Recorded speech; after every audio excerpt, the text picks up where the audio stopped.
So has India broken BRICS? For some time now, we have heard that BRICS was on the brink of expansion. The bloc was going to admit new members and create a bigger economic rival against the West. Then we heard rumors about a new common currency. Russia also mentioned how the new currency will be backed by gold. But it's time to have a reality check because all those plans might be delayed if India stands in the way. And in our lead story today, China's push to expand BRICS membership falters. The BRICS bloc seeks to expand with new members, including Saudi Arabia and Indonesia. However, India and Brazil are pushing back. They are opposing expanding membership of the bloc, and this is a clear loss, especially for China. Now, both Brazil and India, they are afraid of China's influence growing in the region. And if we look at the three big oil producers lining up to join, Saudi Arabia, Iran, and the UAE, they have closer relations with China. So if these countries join the group, the assumption here is that China will gain more power within the BRICS bloc, and the situation gets worse. Just a few weeks ago, we had a startling admission from India's foreign minister, and here's what Jai Shankar said: "There's no idea of a BRICS currency. Currencies will remain a national issue for a long time to come." And I think we need to take this statement as its face value. India obviously doesn't want a common currency at this point in time, so we shouldn't hold our breath for things to change this August. In fact, I want to make a bold prediction of what might happen during the summit in South Africa. I don't believe a common currency will emerge in 2023. There'll be more talk about bilateral trade and cross currency deals, but there won't be a new currency created to challenge the dollar. I also believe there won't be any new members admitted to the bloc. India is insisting on strict rules and criteria for countries to join BRICS. Essentially, they don't want a bloc that's too pro-China. And what's more likely is BRICS bringing in other countries with observer status, much like the SCO. Countries like Saudi Arabia, Indonesia, and Iran might be observers first before transitioning into full members. And that will allow India to take their time to assess if the new members can benefit the whole bloc as a whole and not just China. So let's get a little real here. This situation is a win for the West, it's a win for America. Because the BRICS members can't agree here, America is the main beneficiary. And this brings us to a big concern. Is India drifting closer to the United States? Are they becoming a US ally? Just a month ago, Prime Minister Modi visited America and he received the red carpet treatment. The White House was trying their best to charm India into becoming an ally and a strategic partner against Russia and China. Now, if we read a joint statement from the US and India, it reveals quite a lot. It's quite undeniable that India is drifting closer towards the United States. And let's focus on two specific statements. As global partners, the United States and India affirm that the rules-based international order must be respected. Our cooperation will serve the global good as we work through a range of multilateral and regional groupings, particularly the Quad, to contribute towards a free, open, inclusive, and resilient Indo-Pacific. And it's quite obvious that India is on board with America's agenda to maintain the status quo and to act as a check against China.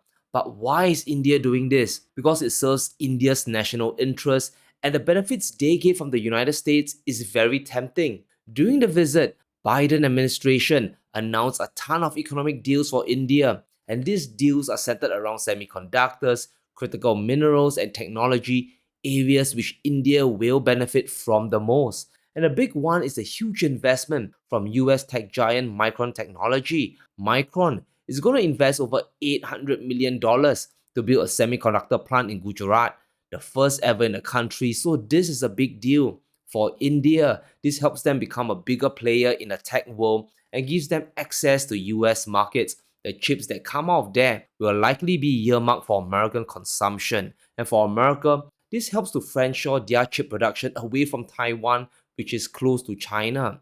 And they are diversifying their supply chains, and India is the willing partner. So between America and India, this is a win-win partnership for both their agendas. And remember that the future is all about tech and AI. The fuel to power that is going to be semiconductors. Because of the US and China conflict and the rush to friendshore production, India is in the driver's seat. they are in a perfect spot to benefit. But let's get a little nuance here. Does this mean that India is now a US ally?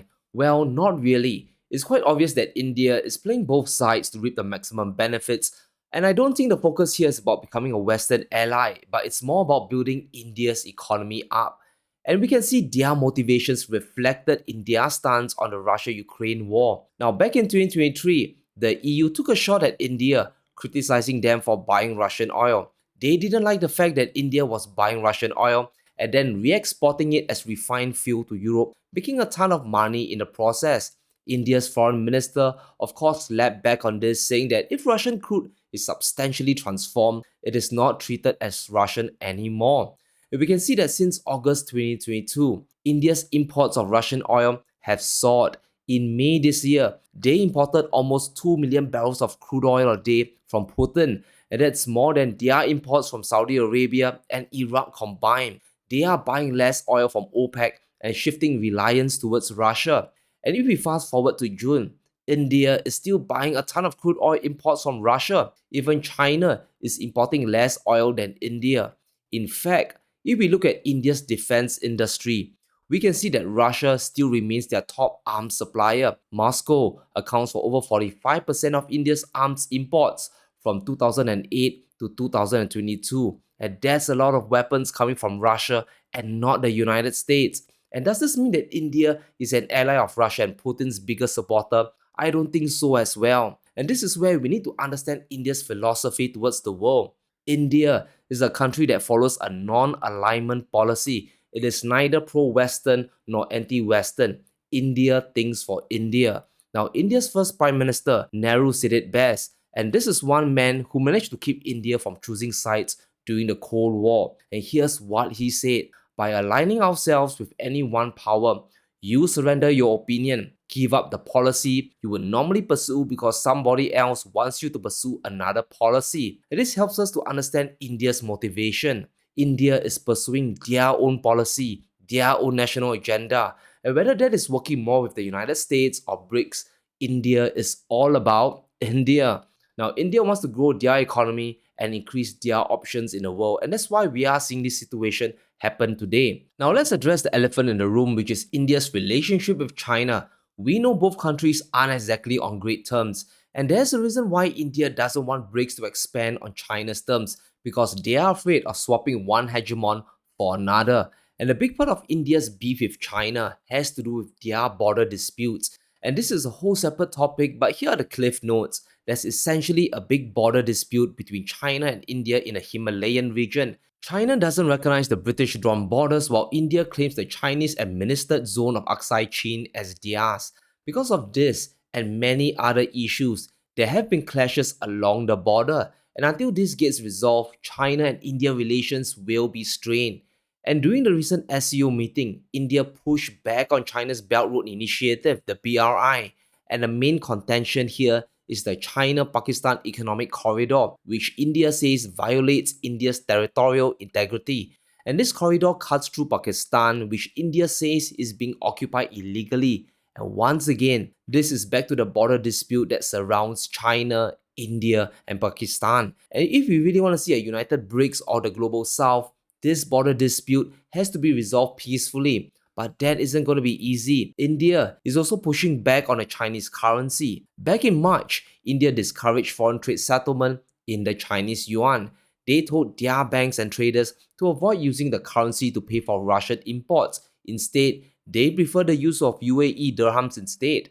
And this stems once again from the tensions between India and China. And this obviously is going to hinder the global use of the Chinese yuan. India prefers to use their own currency and the rupee for international trade, and that is what they are pushing towards. Pulling up a story from Reuters, India ties up with the UAE to settle trade in rupees. India has signed an agreement to settle trade in rupees instead of dollars to cut transaction costs. So India is de-dollarizing, but they are doing it on their own terms. They don't want to specifically promote the Chinese yuan. Instead, they want to push the rupee as a replacement for the dollar. And I think this is the playbook that India is going to stick with. They will move to promote their own currency, their own country as a whole to the world. And whether it's the BRICS, the United States, or the West, it is just a platform for them to use. And what does this mean for the future of BRICS and the future of de-dollarization? And this is where we have to have a reality check. The process of de-dollarization is going to slow down. We have talked many times about how this process will take as long as it has to. And just because we hope it happens next year doesn't really mean that it will.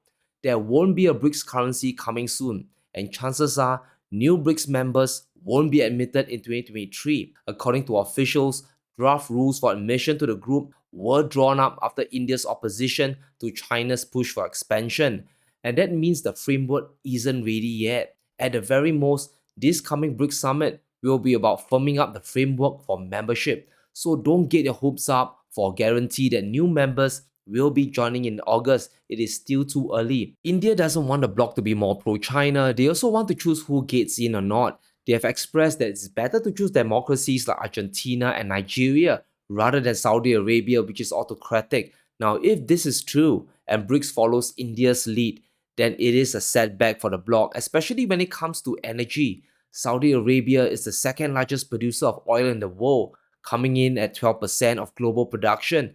Without Saudi Arabia, BRICS won't have much say in the energy markets, and there's also little chance of establishing a currency backed by oil. And this means the dollarization won't accelerate, and the dollar is going to stay on top for longer. And as long as each BRICS member pursues their own interests, their own goals, their own agenda, any progress will be limited. And remember, guys, we need to stay in objective reality here. Any new BRICS member has to be approved by India. China can't decide alone because each member has veto power to block any admission. So this situation is a win for the West and the United States because the BRICS bloc just can't decide, and America knows this. Janet Yellen recently visited India once again in July, which is a critical chess move to retain hegemony. Yellen told India it is an indispensable partner for friendshoring and that private US firms see India as a place to produce and export goods to the United States. And that is a powerful incentive that we can't ignore. So it's important for us to be objective here. America's strategy of divide and conquer is working. India will probably just sit back and see how this plays out and reap the benefits from the United States. But for the BRICS as a whole, this will be a setback. This is a delay to any progress. And once again, there won't be a common currency coming this August. There might be new observers of partner countries on the list, but I don't think any BRICS expansion will happen anytime soon. But let me know what you think in the comments below. Will India allow a new BRICS member? Has America pulled out a win? Let me know in the comments below. Stay safe, be sure to smash the like button and subscribe as we navigate through these crazy times.